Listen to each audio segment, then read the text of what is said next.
Innal hamdalillah nahmaduhu wa nasta'inuhu wa nastaghfiruh wa na'udzu billahi min shururi anfusina wa min sayyiati a'malina may yahdihillahu fala mudilla lahu wa may yudlil fala hadiyalah.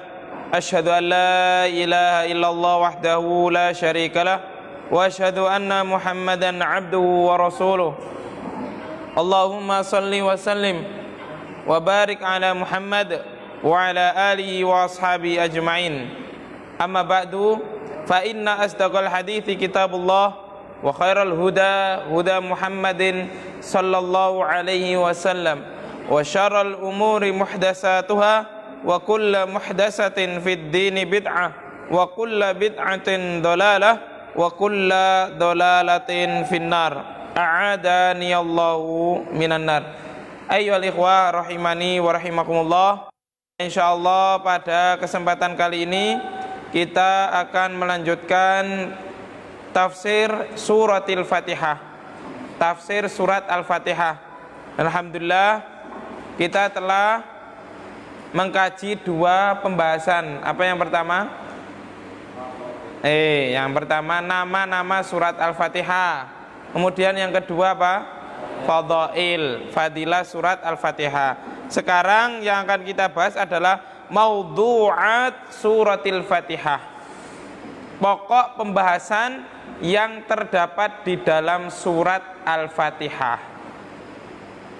Apa saja sih kandungan atau pembahasan atau materi yang terdapat di dalam surat Al-Fatihah itu apa saja? Dan ini perlu kita kaji. Kenapa? Ya karena Al-Quran itu, kata Al-Imam Ibnu Qayyim Al-Jauziyah rahimallahu ta'ala, yang paling baik adalah membaca sekaligus mentadaburi Al-Quran. Nah inilah yang istilahnya apa? Istilahnya wong Jawa, jangan ojo dijikuk sepete.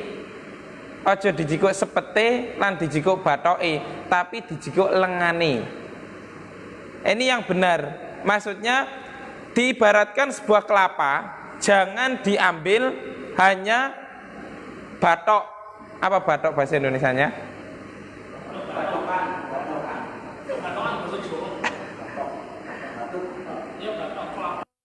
Jangan kelapa itu hanya diambil batoknya saja atau diambil santannya saja, tapi santan itu, kelapa itu bisa diambil minyaknya. Nah ini maknanya, bukan berarti kemudian Al-Quran itu ojo di pek sepete, ojo di pek sepete, ojo di pek batoke, tapi ono lengane, sehingga apa? Mengarahkan kepada pemahaman yang keliru. Kelirunya kemana? Ojo di syariat notok, tapi harus diambil hakikat dan makrifatnya. Nah, ini merupakan subhat, kerancuan berpikir atau virus yang paling berbahaya, yang lebih berbahaya daripada virus corona. Karena virus corona merusak badan, tapi kalau virus subhat merusak hati manusia dan menyebabkan manusia itu tersesat dari jalan Allah Subhanahu wa ta'ala.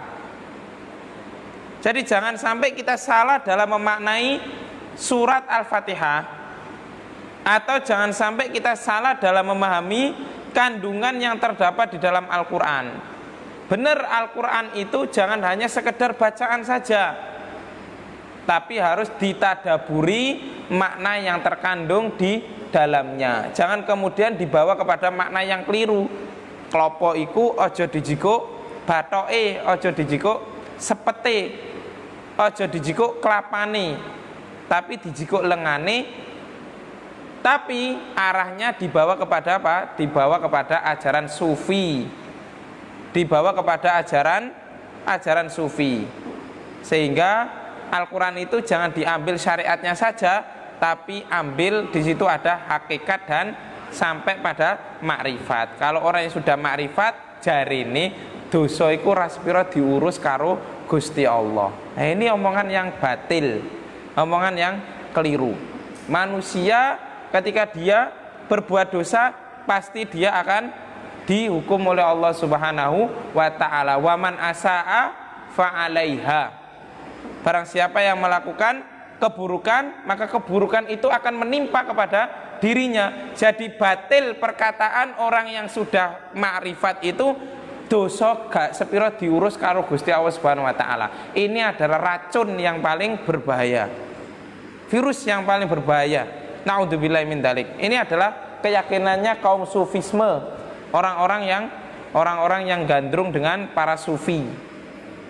Yang katanya kalau ketika orang itu sudah menjadi ma'rifat atau menjadi walinya Allah Subhanahu wa taala, maka dosa tidak kaurus. Sampai dulu ada istilah bahwasanya ketika ada orang yang enggak sholat dibilang wes gak popo itu mursite sholate ning Mekah. Kan seperti ini ajaran-ajaran yang batil, ajaran-ajaran yang keliru. Ada di dunia ini orang yang maksum kecuali Rasulullah sallallahu alaihi wasallam, dan setiap orang yang melakukan perbuatan dosa pasti akan mendapatkan ganjaran atas dosa yang diperbuat. Seperti ayat yang saya baca tadi, waman asaa fa'alaiha wa ma rabbuka bidzallamin lil abid, dan Rabbmu sekali-kali tidak akan mendolimi hambanya. Kemudian dalam surah Al-Isra bagaimana? Waman asaa fa'alaiha wala taziru waziratu wizra ukhra wala yadlimu rabbuka ahada. Jadi tetap keburukan yang kita lakukan pasti akan berdampak negatif baik di dunia maupun nanti di akhirat. Naudzubillahi min dzalik. Ini insyaallah kita akan masuk pada pembahasan apa saja kandungan di dalam surat Al-Baqarah, dalam surat Al-Fatihah. Yang pertama, pokok bahasan yang ada dalam surat Al-Fatihah adalah tauhid al-uluhiyah, ketauhidan kepada Allah Subhanahu wa taala.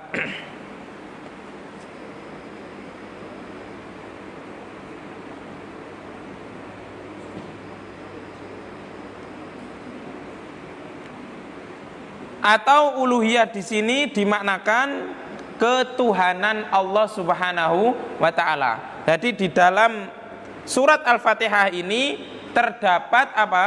Ketuhanan yang dimiliki oleh Allah Subhanahu wa taala. Nah, ketuhanan atau uluhiyah ketuhanan yang terdapat di dalam surat Al-Fatihah ini ada 3, yakni tauhid al-uluhiyah, tauhid ar-rububiyah, tauhid asma wa sifat. Semuanya terkandung di dalam firman Allah Subhanahu wa taala, alhamdulillahi rabbil alamin arrahmanir rahim. 2 ayat ini terkandung di dalamnya ketuhanan Allah Subhanahu wa taala. Dari surat Al-Fatihah ayat yang kedua dan yang ketiga, alhamdulillahirabbil alamin, itu terdapat ketuhanan Allah Subhanahu wa taala. Dan ketuhanan yang dimaksudkan di sini adalah 3 tauhid tersebut. Tauhid al-uluhiyah, tauhid ar-rububiyah, tauhid asma wa sifat. Tauhid uluhiyah ada di mana? Dalam alhamdulillahirabbil alamin arrahmanir rahim. Ada di mana tauhid al-uluhiyah? Ini hanya 2. Alhamdulillahirabbil alamin arrahmanir rahim. Belum membahas tentang iyyaka na'budu wa iyyaka nasta'in. Di mana tauhid uluhiyahnya? Alhamdulillah, memuji Allah Subhanahu wa taala. Sedangkan memuji Allah itu termasuk apa? Bentuk beribadah kepada Allah. Bentuk beribadah kepada Allah Subhanahu wa taala. Sedangkan definisi tauhid al-uluhiyah apa? Tauhid yang berkaitan dengan perbuatan hamba. Nah, memuji Allah, orang mengucapkan alhamdulillah berarti dia sedang berbuat, seorang hamba itu berbuat memuji Allah Subhanahu wa taala. Jadi pujian itu hanya diberikan kepada Allah Subhanahu wa taala. Walhamdulillahi fil ula wal akhirah. Segala puji bagi Allah Subhanahu wa taala di awal maupun di akhirnya. Oleh karena itu, di antara adab dalam bermajlis, ketika kita selesai majlis harus mengucapkan apa? Wassallallahu ala nabiyyina Muhammad walhamdulillahirabbil alamin. Atau walhamdulillahirabbil alamin wassallallahu ala nabiyyina Muhammad. Ini adab dalam majlis. Harus ada pujian kepada Allah Subhanahu wa taala. Kemudian tauhid rububiyahnya di mana? Rabbul alamin. Tauhid asma wa sifatnya ada di Ar-Rahman Ar-Rahim. Yang kedua, pembahasan yang terdapat di dalam surat Al-Fatihah adalah perihal hari akhir. Perihal hari akhir. Atau perihal hari pembalasan.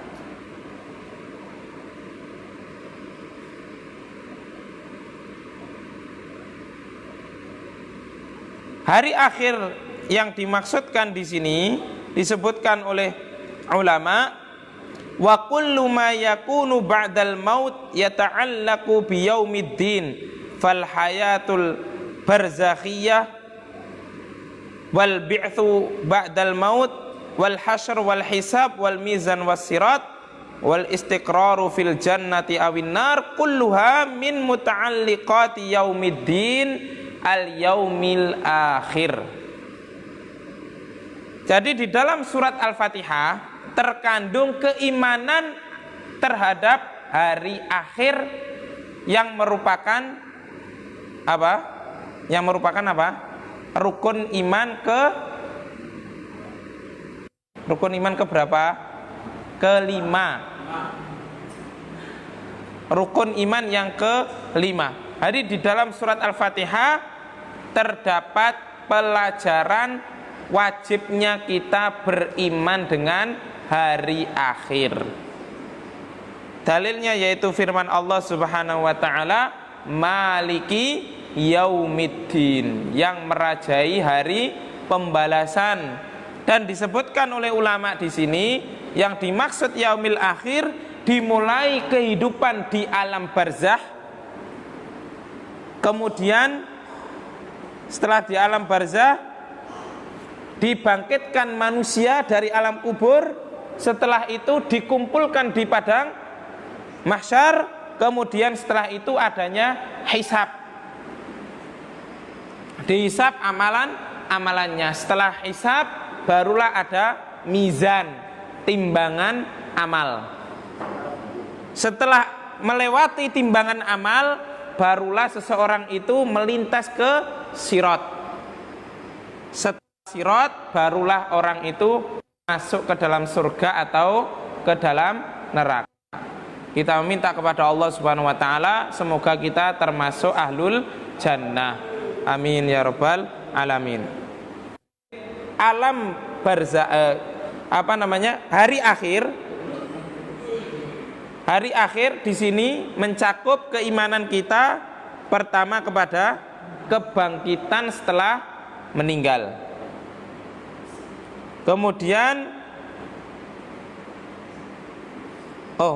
bukan kebangkitan setelah orang meninggal. Pertama apa? Kehidupan di alam barzakh terlebih dahulu. Ketika orang masuk ke kubur, dimasukkan oleh ketika dia sudah meninggal, dimasukkan ke liang lahat, ke liang kubur, maka dia akan melewati fase jembatan awal dia sebelum ke akhirat. Yakni apa? Masuk ke alam barzakh. Dan di alam barzakh inilah yang menentukan apakah dia itu nanti ketika dibangkitkan dalam kategori orang yang sukses ataupun orang yang celaka. Kata Rasulullah sallallahu alaihi wasallam, ketika seseorang itu di alam barzakh diperlihatkan tempatnya di neraka dan tercium bau busuk dan hawa panas dari neraka, maka dia alamat akan masuk ke dalam neraka. Tapi ketika orang tersebut di alam barzakh di alam kubur itu mendapatkan kenikmatan, diperlihatkan oleh Allah Subhanahu wa taala kenikmatan surga dan ditemani dengan sosok makhluk yang berbau wangi yang merupakan amal solihnya, maka alamat dia termasuk orang yang beruntung. Dan inilah yang menyebabkan Utsman bin Affan radhiyallahu anhu ketika mengantarkan jenazah ke kuburan sampai basah jenggotnya. Kemudian ditanya, wahai Utsman bin Affan radhiyallahu anhu, kenapa engkau ketika di kuburan menangis? Padahal ketika disebutkan neraka engkau tidak menangis, ketika disebutkan surga engkau juga tidak menangis. Tapi kenapa di saat engkau berada di kuburan engkau menangis? Jawabannya Utsman bin Affan radhiyallahu anhu, saya menangis karena kuburan ini merupakan jembatan awal yang menentukan celaka atau tidaknya saya setelah di alam barzah ini. Dan saya tidak tahu apakah saya termasuk orang yang selamat di alam barzah ini ataukah justru saya menjadi orang yang celaka. Ini Utsman bin Affan radhiyallahu anhu, orang yang dijamin masuk surga oleh Rasulullah SAW, tapi masih menganggap dirinya itu belum tentu selamat di alam barzah, apalagi kita.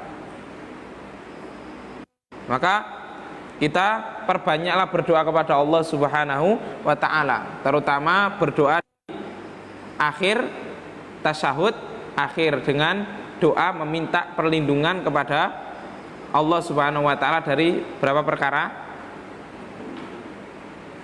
Yang pertama, berlindung dari apa? Hah?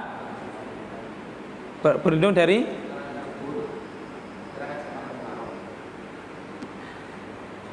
Yang pertama berlindung dari apa? Jahanam, terus adab kubur, terus fitnah kehidupan dan kematian, terus Dajjal. Dalam riwayat lain berlindung dari hutang.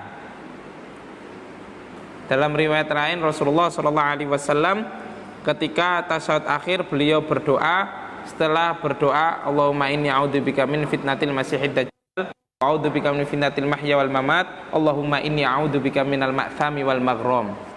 Aku berlindung kepadamu ya Allah dari melakukan perbuatan dosa dan dari hutang. Ini doa Rasulullah SAW, hadisnya sahih, diriwayatkan oleh Imam Bukhari rahimallahu taala. Yang ketiga, ibadatullahi subhanahu wa ta'ala.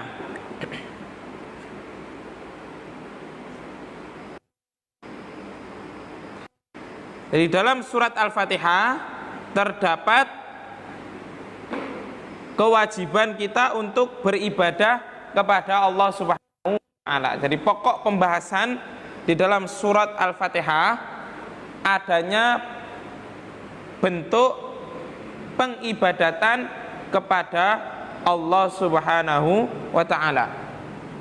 Tentu yang dimaksud ibadah di sini adalah mengikhlaskan ibadah hanya kepada Allah Subhanahu wa taala.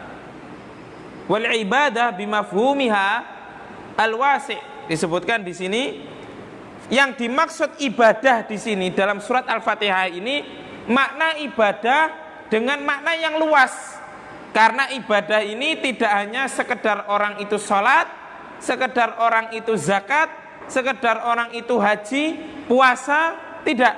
Tapi ibadah itu maknanya luas, seperti yang dikatakan oleh Syekhul Islam Ibnu Taimiyah rahimallahu taala, bahasanya ibadah itu adalah ismun jami' alladzi ma yuhibbuhullahu wa yardahu minal aqwali wal af'ali adh-dhahirah wal batinah. Yang dikategorikan ibadah adalah kalimat majmu' yang terkumpul di dalamnya segala perkara yang dapat mendatangkan kecintaan dan keridhaan Allah Subhanahu wa taala. Baik itu berupa perkataan maupun perbuatan yang nampak maupun yang tidak nampak. Inilah ibadah. Jadi ibadah dengan makna yang luas. Al-ibadah bimafhumiha al-wasi'. Ibadah dengan makna yang luas, yang tidak hanya sebatas ibadah fi'liyah tapi juga ibadah qalbiyah.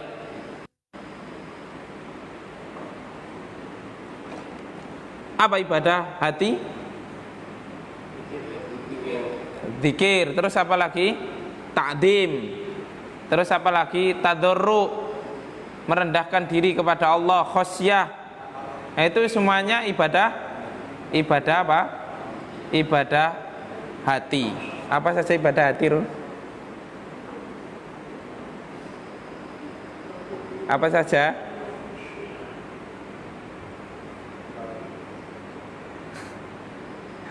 Apa saja yang dikatakan oleh Syekh Muhammad At-Tamimi rahimahullahu taala tentang makna tentang wa min anwa'il ibadati allati amara biha mithlu al-imanu wal islam wal ihsan. Ini juga termasuk ibadah hati, karena keimanan, Islam, ihsan adanya di hati. Kemudian apalagi? Wa minhu ad-du'a'u wal khaufu war raja'u wat tawakkul war raghbah war rahbah wal khusyu' wal khasyah wal inabah wal isti'anah wal istighosah. Itu sudah masuk ibadah. Nah, ibadah fi'liyah, menyembelih, benadar, itu ibadah fi'liyah. Kalau tadi doa, ibadah hati. Terus apa lagi? Khauf, rasa takut. Roja, harapan. Warraghbah, harapan. Wal khusyu', itu tempatnya di hati. Terus apa lagi? Khosyah, takut. Kemudian inabah, kembali kepada Allah Subhanahu wa taala.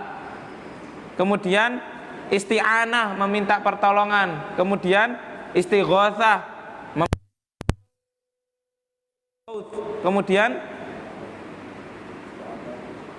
al-isti'adah, meminta perlindungan. Ini semuanya merupakan ibadah hati.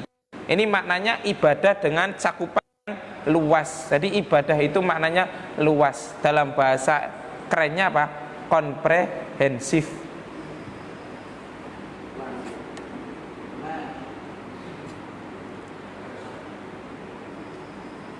Termasuk di sini juga disebutkan oleh ulama bahwasanya yang masuk dalam kategori ibadah yang luas yaitu wal amru bil ma'rufi wan nahyu 'anil munkar. Termasuk juga bentuk beribadah kepada Allah Subhanahu wa taala. Di amar ma'ruf nahi mungkar itu termasuk ibadah kepada Allah Subhanahu wa taala. Dan terpenting di sini adalah kita harus kenalkan dulu yang ma'ruf. Jangan kemudian kita beringkarul mungkar. Tapi kenalkan dulu yang ma'ruf. Kalau orang itu sudah kenal ma'ruf, ketika melakukan kesalahan dan kita melakukan ingkarul mungkar, insya Allah akan menerima. Tapi ketika orang itu belum paham sama yang namanya ma'ruf, kemudian kita melakukan ingkarul mungkar, tidak akan tegak maslahat. Pasti orangnya itu akan ngeyel. Mosok ngono kok salah? Apakah seperti itu salah? Salahnya dari mana? Karena belum kenal yang namanya ma'ruf. Belum kenal dengan hal yang ma'ruf. Makanya perintah Allah Subhanahu wa taala dalam Al-Qur'an itu gimana? Wal takum minkum ummatu yad'una ilal khair wa ya'muruna bil ma'ruf wa yanhauna 'anil munkar. Jadi prosesnya apa? Yad'una ilal khair, ngajak pada kebaikan. Kemudian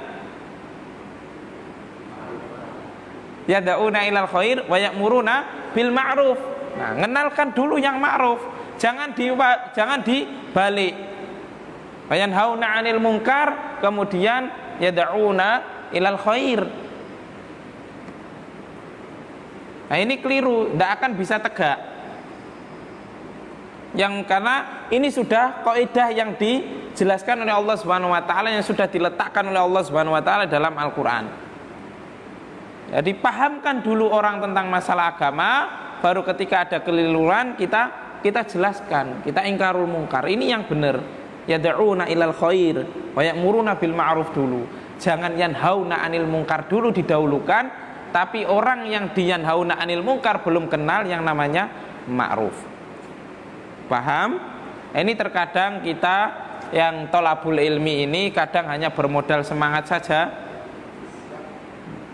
nggak menjelaskan yang ma'ruf dulu kepada orang lain, langsung kemudian disikat habis diingkarul mungkar. Ya akhirnya buyar, dianggap bahasanya Islam ini agama yang radikal, agama yang keras. Itu yang salah bukan Islamnya, tapi orang yang atau oknum yang melakukan itu. Tidak bisa Islam dibawa-bawa.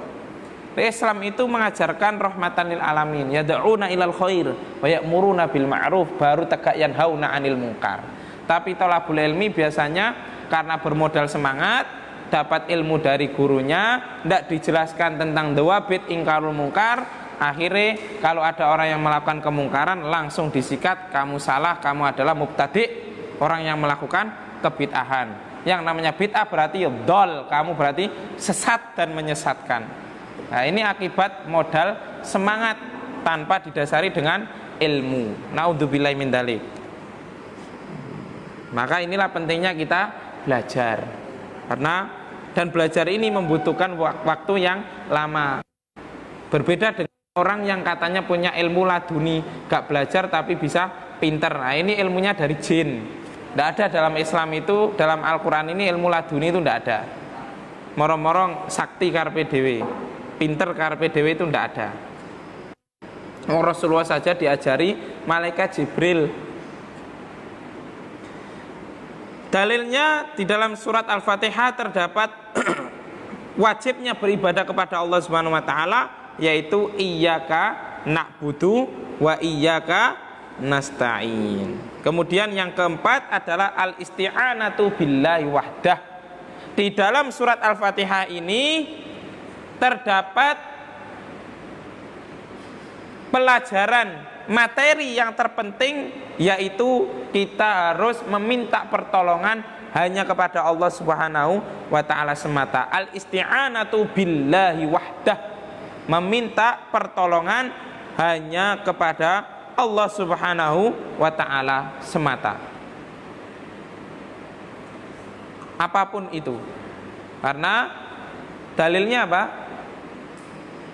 Wa iyyaka nasta'in. Dan yang sering kita ucapkan apa? La haula wala quwata illa billah. Jadi yang menolong kita itu Allah Subhanahu wa taala, bukan makhluk. Nah, ada makhluk yang menolong kita, Ustaz. Nah, itu mereka siapa yang menggerakkan hatinya? Allah Subhanahu wa taala. Kalau Allah Subhanahu wa taala tidak menggerakkan hatinya untuk menolong kita, tidak akan kita ditolong. Kita datang ke rumah orang, kemudian kita minta sumbangan. Kalau hati orang tersebut tidak digerakkan oleh Allah Subhanahu wa taala untuk menyumbang, untuk berinfak, tidak akan dia mau berinfak. Maka bagi antum, tanamkan dulu isti'anah kepada Allah Subhanahu wa taala. Mintalah pertolongan kepada Allah Subhanahu wa taala. Niatkan yang antum lakukan ini sebagai jembatan, sebagai wasilah orang lain agar mau berinfak. Tapi jangan lupa berdoa dulu kepada Allah Subhanahu wa taala agar Allah Subhanahu wa taala membuka hati para muhsinin yang akan antum datangi. Itu caranya. Kalau antum hanya sekedar datang minta sumbangan atau minta infak, mengurangi tawakal dan mengurangi isti'anah kepada Allah Subhanahu wa taala. Terkadang justru malah muncul perasaan kibernya, muncul perasaan sombongnya. Iku mau menggoga aku ngono orang arah dikei. Nah, seandainya bukan saya yang datang ke sana, tidak akan dikasih. Padahal yang menuntun hatinya, yang hati orang yang memberi infak tadi adalah Allah Subhanahu wa ta'ala, bukan kita. Kita hanya sebagai wasilah. Karena itu sebelum kita mengajak manusia untuk berinfak, maka jangan lupa berdoalah kepada Allah, mintalah kepada Allah Subhanahu wa ta'ala agar membuka hati para muhsinin meskipun di tengah krisis karena akibat dampak dari corona. Yakin saja Allah Subhanahu wa ta'ala itu maha mampu, tidak ada yang tidak mungkin. Yakin bahasanya, ya Allah, saya minta kepadamu ya Allah, bukalah hati para masyarakat yang ada di Blimbing ini agar dia mau berinfak ke rumah belajar Al-Qalam. Contohnya seperti itu. Di dalam hadis Rasulullah SAW juga bersabda bagaimana? Idasta'anta fasta'in billah. Apabila kamu minta pertolongan, maka mintalah pertolongan kepada Allah Subhanahu wa ta'ala. Yang kelima, pelajaran penting yang terdapat di dalam surat Al-Fatihah adalah al-iltizam bisiratil mustaqim. Keharusan berada di jalan yang lurus.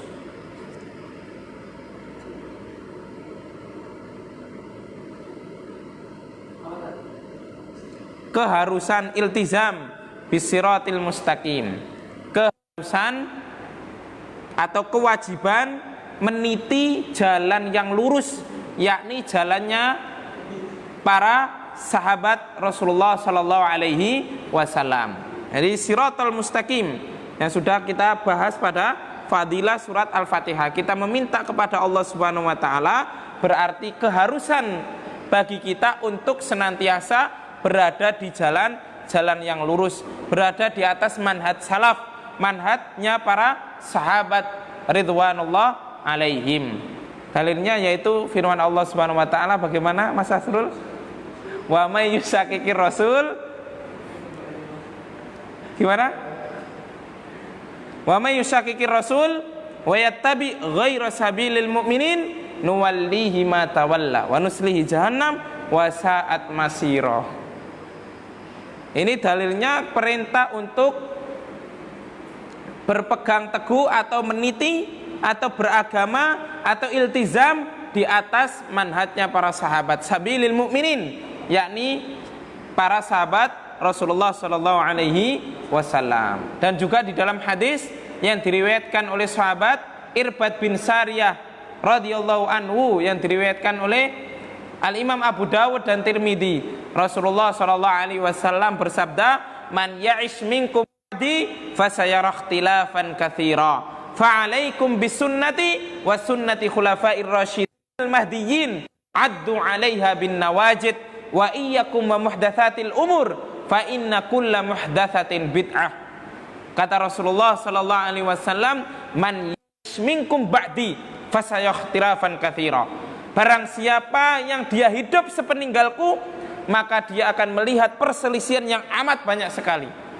Man ya'is minkum ba'di fasayara ikhtilafan katsira, maka akan melihat perselisihan yang amat banyak, akan menjumpai perselisihan yang amat banyak. Apa solusi yang ditawarkan Rasulullah ketika melihat perselisihan yang banyak?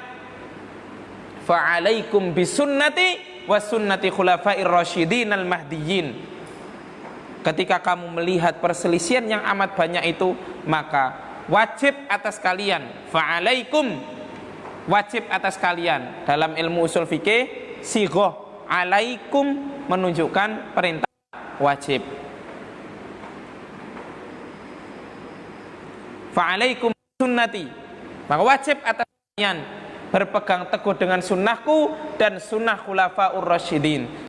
Sunnah khulafaur rasyidin al-mahdiyyin yang mendapatkan petunjuk. Addu 'alaiha bin nawajid, gigitlah sunnah tersebut dengan gigi geraham kalian. Wa iyyakum wa muhdatsatil umur, dan jauhilah kalian dengan perkara-perkara yang baru di dalam agama.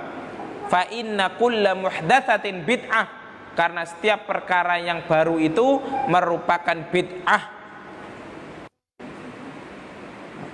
Ini merupakan perintah kita iltizam di atas siratal mustaqim, jalannya Rasulullah SAW, para sahabat ridwanullah alaihim, terlebih apa? Khulafaur rasyidin yang 4, Abu Bakar, Umar, Utsman, Ali radhiyallahu anhum. Jangan menyebut karamallahu wajhah. Kata Syekh Ali Hasan Al-Halabi hafizallahu taala, Ali karamallahu wajhah itu adalah penyebutan orang Syiah. Ahlussunnah Jamaah menyebutnya radhiyallahu anhu, bukan karamallahu wajhah. Ya Amirul Mukminin, sama semua. Abu Bakar, Umar Amirul Mukminin, Utsman bin Affan Mukminin, Ali bin Abi Thalib Amirul Mukminin radhiyallahu anhum.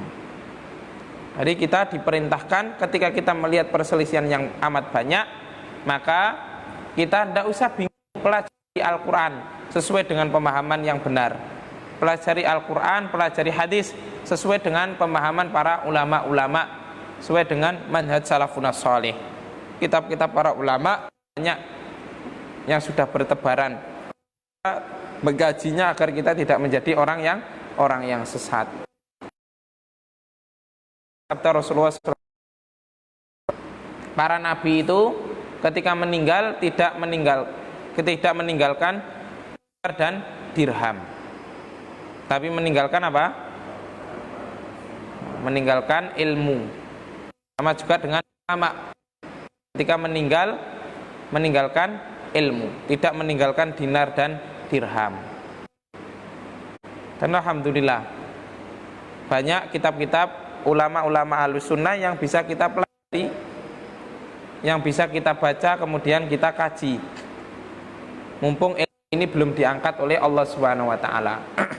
Kata Rasulullah SAW dalam hadis, "Innallaha la yaghbidul ilma intiza'an yantazi'uhu minal ibad wa la ilma biqabdil ulama hatta idza lam yubqi 'aliman ittakhadan nasu ru'usan juhalan fasu'ilu fa'astau bi ghairi ilmin fadallu wa adallu." Kata Rasulullah SAW, "Innallaha la yaghbidul ilma intiza'an yantazi'uhu minal ibad." Allah Subhanahu wa taala itu tidak akan mencabut ilmu di tengah-tengah hambanya ini dengan serta-merta, walakin yaghbidul ilma biqabdil ulama. Subhanahu wa taala mencabut ilmu dengan mewafatkan para ulama. Hatta idza lam yubqi 'aliman ittakhadan nas ru'usan juhalan. Ketika para ulama itu sudah banyak yang wafat, maka manusia akan menjadikan orang bodoh sebagai pemimpin mereka, sebagai ulama mereka. Kalau sudah tidak ada ulama sudah banyak yang meninggal, maka banyak orang yang bodoh tampil menjadi ulama, banyak orang bodoh yang diulamakan. Ittakhadan nasu ru'usan juhalan fasu'ilu fa'aftau bighairi ilmin. Ketika ulama itu ditanya, maka mereka berfatwa tanpa dasar ilmu, fadallu wa adallu, maka mereka sesat dan menyesatkan. Mungkin sampai sini dulu yang dapat kita sampaikan, kurang lebihnya kita mohon maaf. Semoga pertemuan kita bermanfaat. Wassallallahu ala nabiyyina Muhammad wa akhiru da'wana alhamdulillahirabbil alamin. Subhanakallahumma bihamdika asyhadu an la ilaha illa anta astaghfiruka wa atubu ilaik. In uridu illal islaha mastata'tu wa ma taufiqi illa billah. Alaihi tawakkaltu wa ilaihi unib. Wassalamualaikum warahmatullahi wabarakatuh.